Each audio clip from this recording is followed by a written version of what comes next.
Magandang gabi mga kaibigan, sa aking mga silent viewer, sa aking mga subscriber, shout out sa inyo lahat. Magandang gabi mga kaibigan. Ito nga pala yung mga lahan ko ngayon, yung isa lagpas, manggas, ayan 2020. Ang ganda niya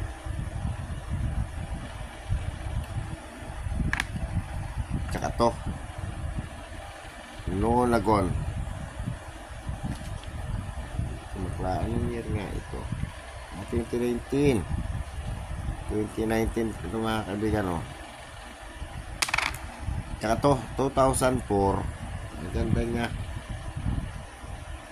parang frosted din siya, kaso lang circulated siya so tinabi ko lang siya kasi brilliant uncirculated siya.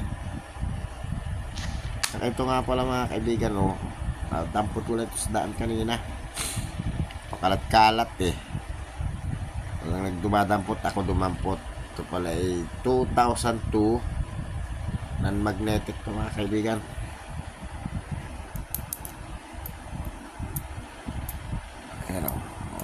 Non-magnetic siya.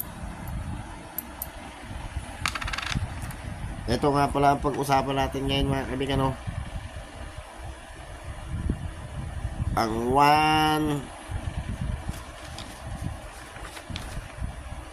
one jiao. Pero ang sabi non-magnetic ito kasi ang sabi 2005. Isang vintage lang siya 2005. Non-magnetic daw ito pero mga kaibigan, magnetic to. Namamagnet yan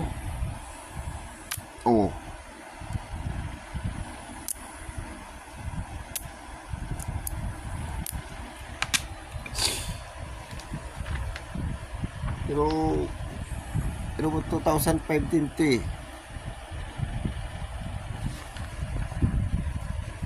ayan 2005 yan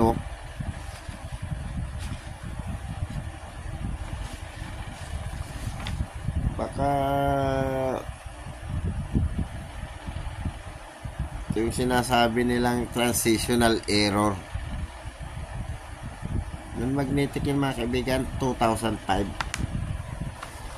Ito yung sabi galing ito sa numista ang sabi one jiao non-magnetic 2005. At saka isang vintage lang siya mga kaibigan one vintage lang yan 2005 to.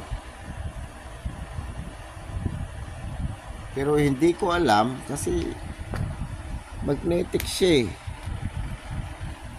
ayan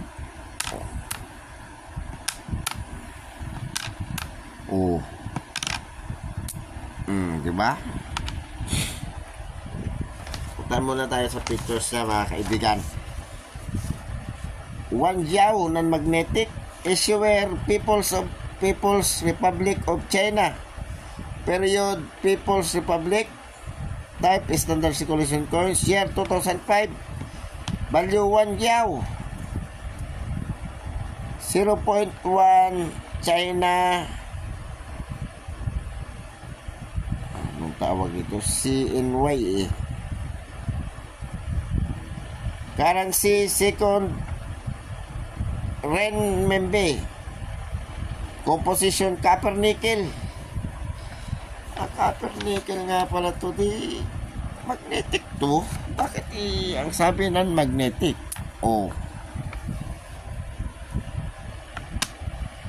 copper nickel, pero ang nickel magnetic. Pero pag copper nickel nga naman mga kaibigan, nan magnetic siya. Pero hindi ko alam. Ang value sa peso ay 81 centavos. Currency second renminbi, composition copper nickel, weight 1.9 grams, diameter 19 mm, shape round, technique meld, orientation medal alignment. Pantay ito mga kaibigan. Middle alignment eh. Oh.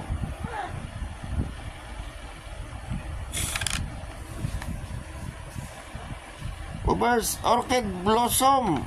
Bank name Song Cha Renmen Yenhang. In Chinese character. Translation: People's Bank of China, Pinyin.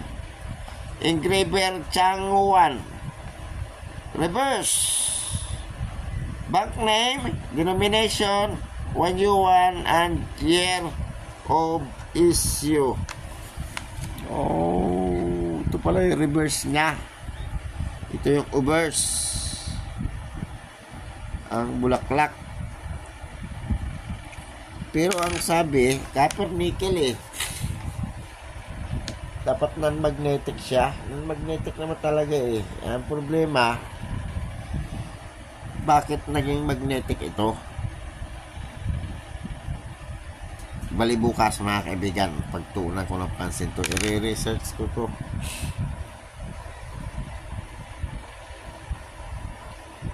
So mga kaibigan, punta na tayo sa presyo niya. Ang presyo niya, ito yung presyo niya mga kaibigan, oh.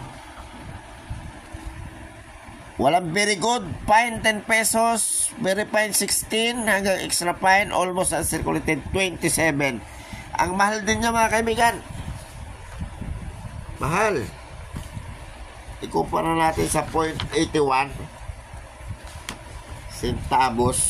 Ang mahal niya. So mga kaibigan, baka naman pwede maglambi ng subscribe, papress na subscribe, papress na notification bell, paselect ng all, para naman notify kayo pag ako nag-upload ng video. Palike na rin, at kung gusto nyo i-share, ma-share na rin. Maraming salamat mga kaibigan. Magandang gabi.